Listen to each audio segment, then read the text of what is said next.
Սատարում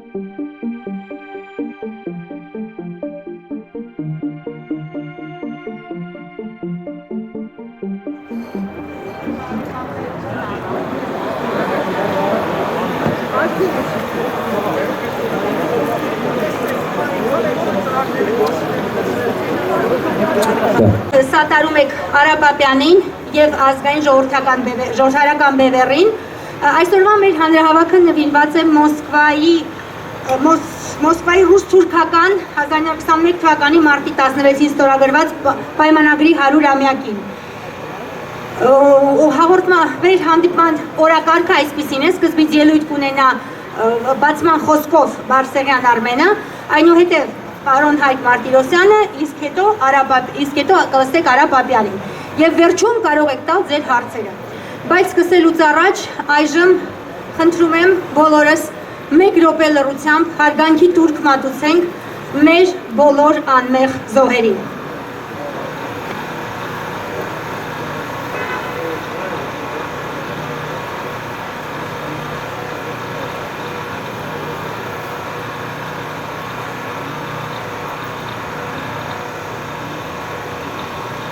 Թող հանգչեն նրանք խաղաղությամբ։ Իսկ այժմ սկսենք։ Պարոն Բարսեղյան։ Բարև ձեզ սիրելի հայրենակիցներ, շնորհակալություն ձեր ներկայության համար։ Առաջին հերթին մենք ուզում ենք հնչեցնենք այս երկրի հիմնը և այնուհետև Հայաստանի հիմնը։ Հիմա պատրաստ կլինի մեր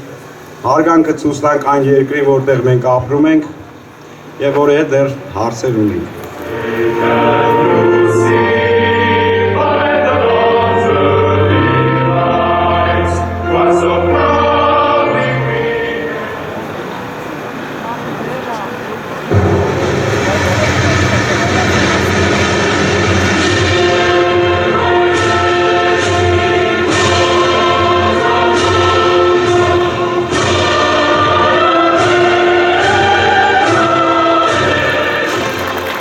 Հարգելի հայրենակիցներ, թույլ տվեք ձեր անունից մեր լիակատար աջակցությունը և համերաշխությունը հայտնենք Հայաստանի մեր քույրերին և եղբայրներին, ովքեր այսօր տոգորված ազգային գաղափարներով ազգային ժողովրդական բևեռի շուրջն են և նրանք շատ ակտիվ պայքար են սկսել և ամենակարևոր կարգախոսն է ոչ նախկին, ոչ ներկա ազգային ապագա։ Այս խոսքերը շատ մեծ իմաստ ունեն իրենց մեջ։ Ես կարծում եմ մեր ազգը, մեր ժողովուրդը արդեն հոգնել այս 30 տարվա ընթացքում սխալ ընտրություն կատարելով։ Բավական է։ Այսօր մենք գտնվում ենք օրհասական մի եզրին, որտեղ եթե ազգային ուժերը չկան իշխանության, մենք չենք կարող պաշտպանել Հայաստանը մեր սերունդների համար։ Այդ առիթով ես կոչ եմ անում բոլոր գիտակից հայերին, ամբողջ աշխարհով, Սփյուռքին, Հայաստանում, Արցախում, որտեղ որ կան, միանալ ազգային ժողովրդական բևեռին և ընդհանրապես ազգային ուժերին։ Ես խնդրում եմ բոլոր ուժերին, ովքեր դեռ չեն միացել, ովքեր իրենց համարում են ազգայնական, ազգային ուժեր, անհապաղ միանան ազգային ժողովրդական բևեռին, որտեղ դա կուսակցություն չէ, դա համախմբող կենտրոն է։ Եվ բոլորս պետք է գիտակցենք, որ մեզանից է կախված մեր Հայաստանի գոյատևումը։ Եվ այսօր մարտի 16-ին մենք հասել ենք այնպիսի մի ջրբաժանի, որտեղ կրկին Մոսկվան շնորհակալություն է հայտնում Թուրքիային այն դաշինքի համար, որը կնքել են 100 տարի առաջ, ինչը նշանակում է, որ մենք լքված ենք։ Մնացած թեզերը ես կարծում եմ կպատասխանի Արա Պապյանը, որը երկար տասնամյակներ արդեն զբաղվում է այս հարցերով և որևէ մեկը կարող եմ ասել Հայաստանում այդ գիտակցաբար բացատրությունը երբեք ժողովրդին չի տալիս։ Տեսեք, ընդամենը 2 շաբաթ է ազգային ժողովրդական բևեռը ակտիվացել է, այն ինֆորմացիա, որը նրանք ստանում են իրականը, այսօրվա երթով, որը շատ ոգեշնչիչ էր, ինձ համար օրինակ շատ հուզիչ էր, ես հուզվեցի այդ բազմությունը տեսնելով։ Դա նշանակում է, որ ժողովուրդը գիտակցում է, ազգային պատկանելիությունը եւ ազգային ուժը։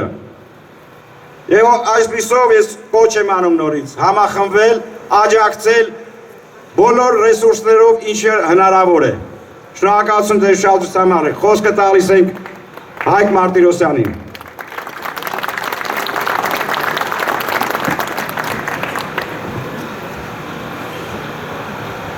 Բոլորս շատ լավ պատկերացնում ենք, որ Հայաստանը գտնվում է օրհասական վիճակում, եւ սա չափազանցություն չէ։ Ինչու է Հայաստանը հայտնվել այս վիճակում, որովհետեւ 30 տարի վարվել է ոչ միայն թալանի քաղաքականություն, որի մասին անընդհատ խոսում է այսպես կոչված ներկա իշխանությունը, այլ վարվել է ապազգայնացման, հակազգային, պրոթուրքական քաղաքականություն։ Եվ դա սկողվել է պրոռուսականությամբ կամ դաշնակցային հարաբերությունների վրա անընդհատ շեշտադրումներ կատարելով։ Ուղիղ 100 տարի առաջ այս օրը ոչ թե Ռուսաստանը եւ Թուրքիան, այլ մի խումբ բոլշևիկներ եւ Քեմալը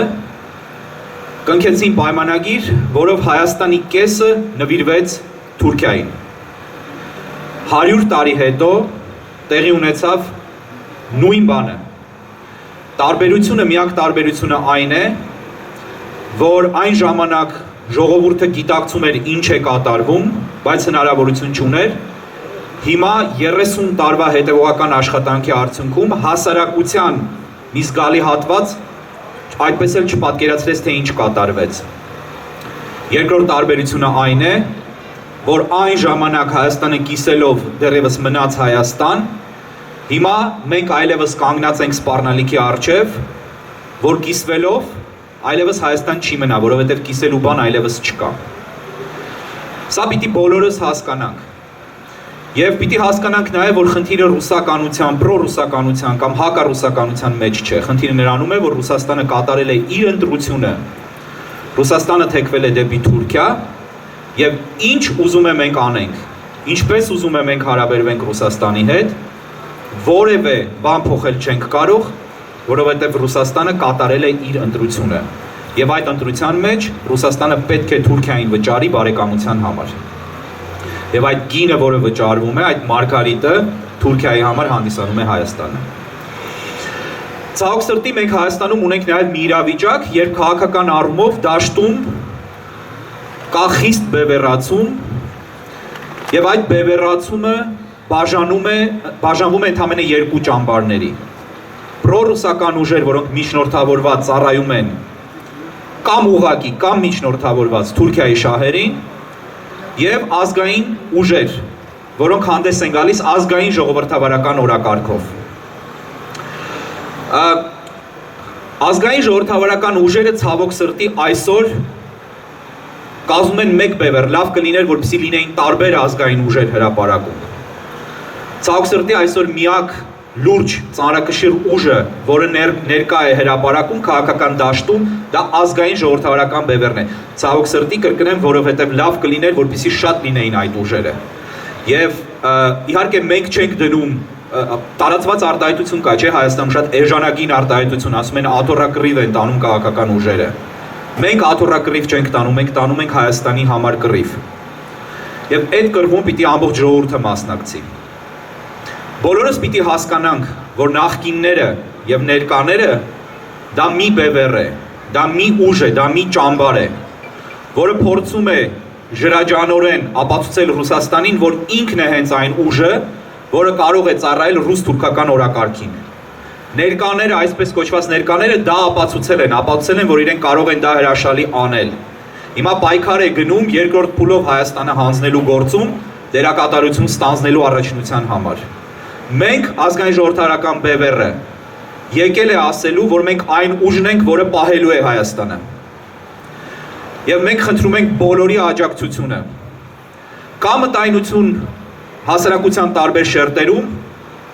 որ եւ հիասթափություն, մեծ հիասթափություն,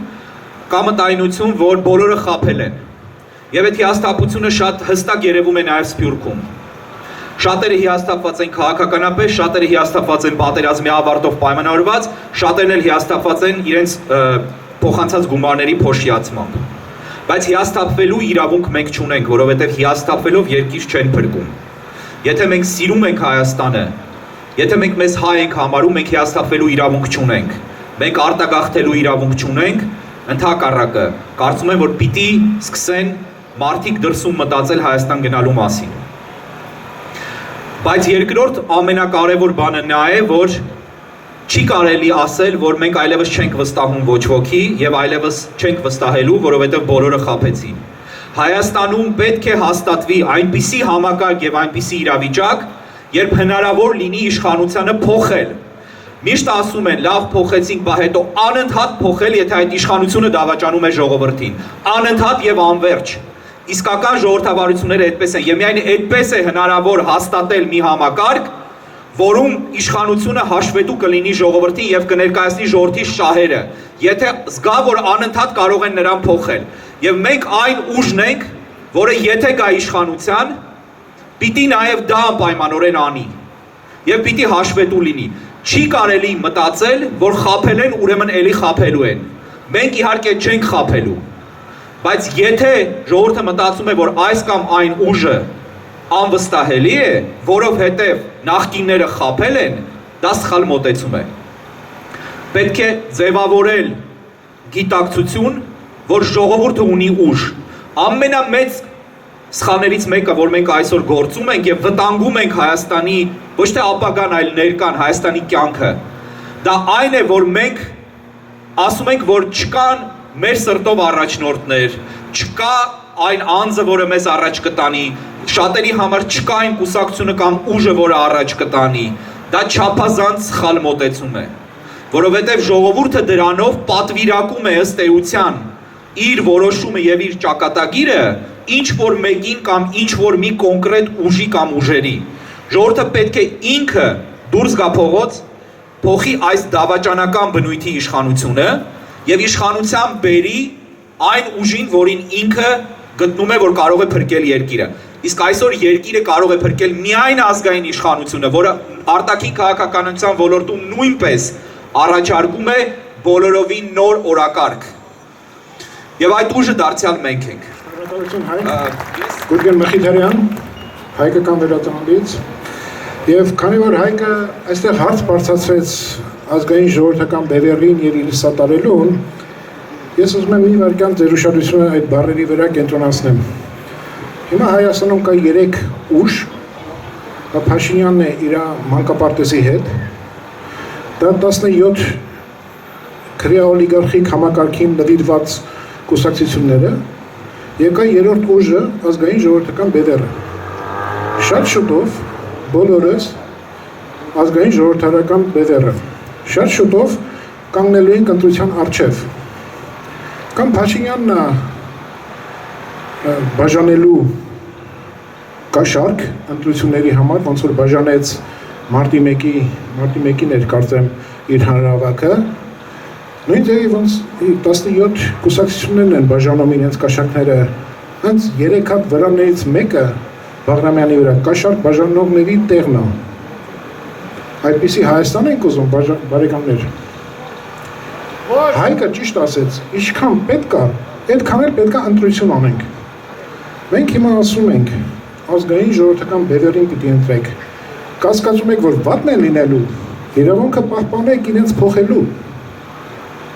Բայց իրենց պետք է ընտրենք, շատ շուտով այդ ընտրությունը կանգնելու է։ Եվ ես ներկայացնելով հայկական վերածնունդ շարժումը, ձեզ տեղյակ եմ պահում, որ Սփյուռքում կան կազմակերպություններ, որոնք որոշում են կայացրել, սատարել ազգային ժողովրդական բևեռին։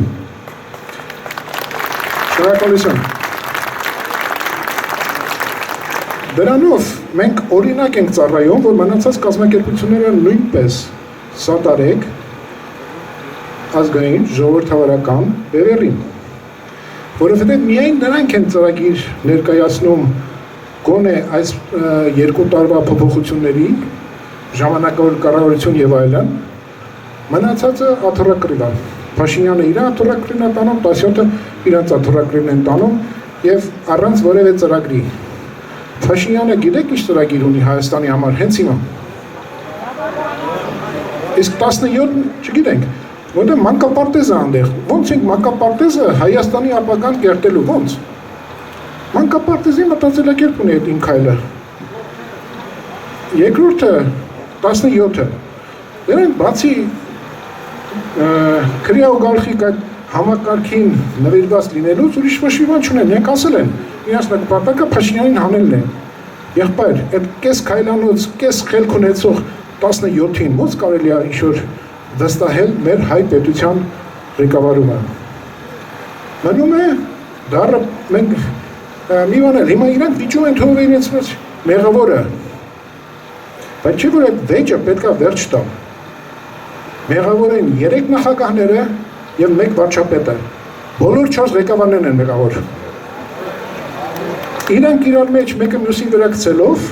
Քոչարյանը գցելով մեկի վրա, մյուսը Փաշինյանը մյուսի վրա, տես բան չկա։ Բոլոր 3 նախագահներն են մեղավոր և վարչապետն է մեղավոր, բոլորը անխտիր։ Մենք կարանք քննարկենք իրենց մեղավորության աստիճանը,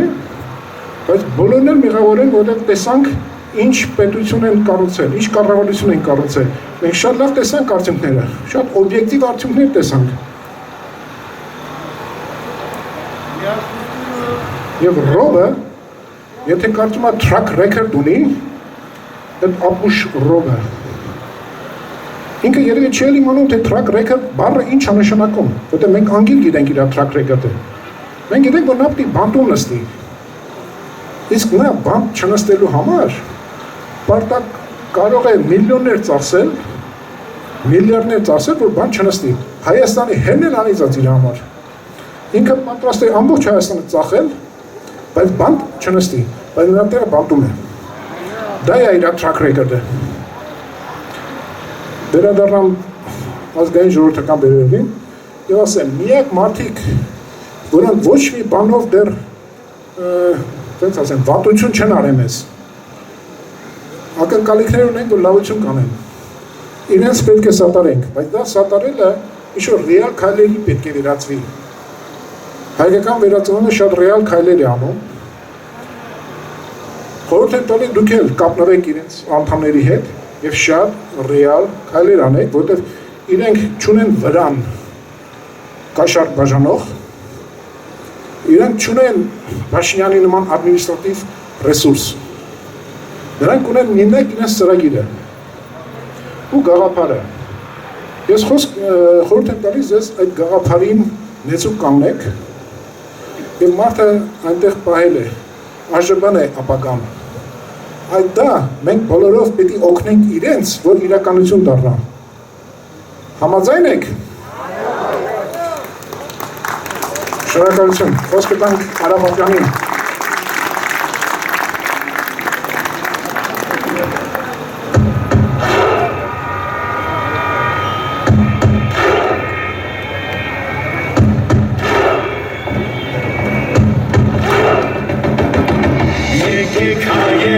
Ողջ աշխարհի կոչնակ զարկենք միացումի։ Հարգելի ներկաներ, կարծում եմ այս հիասքանչ երգը մեզ նոր ոգի տվեց, սա ազգային ժողովրդավարական բևեռի անդամներից մեկի գրած երգն է և կարծում եմ այդ տողերը վերկաց որդի առաջնորդի մեզ բոլորիս պիտի ուղղությունը տա, որ նշանակում է մենք յուրաքանչյուրս որպես Հայաստանի որդի և զավակ պիտի մեր երկրին տեր կանգնենք և առաջնորդենք։ Այստեղ բավականին շատ ճիշտ խոսքեր ասվեցին, ես չեմ կրկնի, ես շատ ամփոփ մի երկու միտք ասեմ և առավելապես հնարավորություն կտամ ձեզ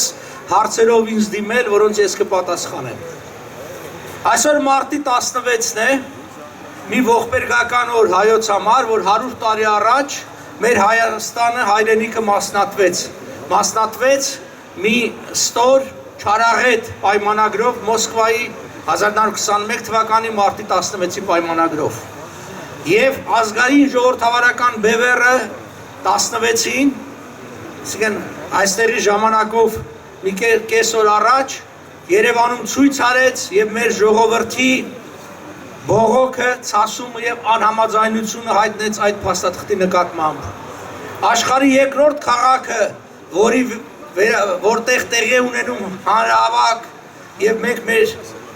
բողոքը ցասումն ենք հայտնում այդ փաստաթղթի վերաբերյալ, դա Լոս Անջելեսն է։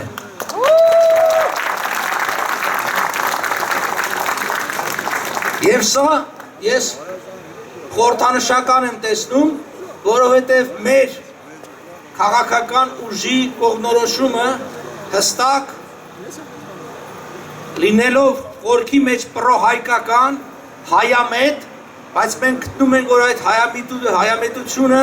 պիտի մեզ բերի նոր դաշնակիցներ որոնելու, որովհետև վստահություն չունենք մեր ճակերտավոր ներկա դաշնակցի նկատմամբ։ Գուցե հարցերով ավելի մանրամասն դրան կանդրադառնանք, թե ինչու ենք համարում, որ Միացյալ Նահանգները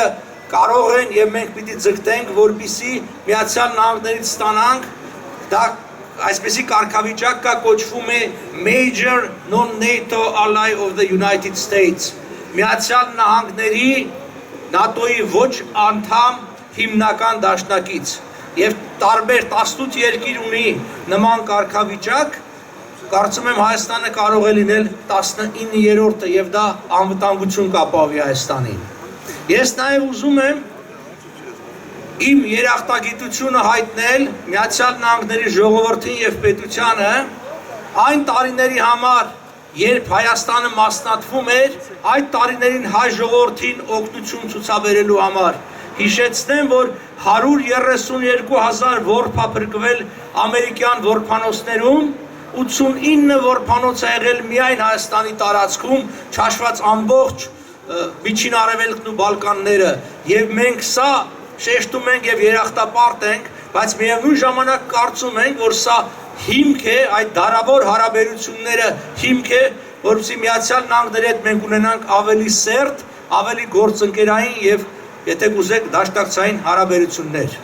Դուք մեծ դեր ունեք այստեղ։ Միացյալ Նահանգների հայ համայնքը, հայկական լոբին շատ մեծ դեր ունի։ Դուք պիտի ձեր սենատորներից, կոնգրեսականներից, բոլոր քաղաքական եւ հասարակական գործիչներից պահանջեք ավելի ներգրավվածություն Հայաստանում եւ Հայաստանին կրկնում եմ դաշնակցի կարգավիճակ տալու հարցը դառնա քաղաքական արդիական հարց, որովհետեւ այո շատ կարեւոր է ցեղասպանության ճանաչումը, բայց պակաս կարևոր չէ նոր ցեղասպանության կանխարգելումը։ Այսօր մենք լրջագույն վտանգների առջև ենք կանգնած, մեր հայրենիքը եւ մեր ժողովուրդը։ Հետևաբար մենք կարծում ենք, որ Միացյալ Նահանգները կկարողանան, իհարկե նաեւ մեր բոլորիս աջակցությամբ ճիշտ որոշում կայացնել եւ ինչպես 100 տարի առաջ օգնության ձեռք մեկնեցին հայ ժողովրդին ցեղասպանությունից հետո հիմա եւս ձեռք կմեկնեն կանխելու համար այդ ցեղասպանությունը։ Առայժմ այսքանը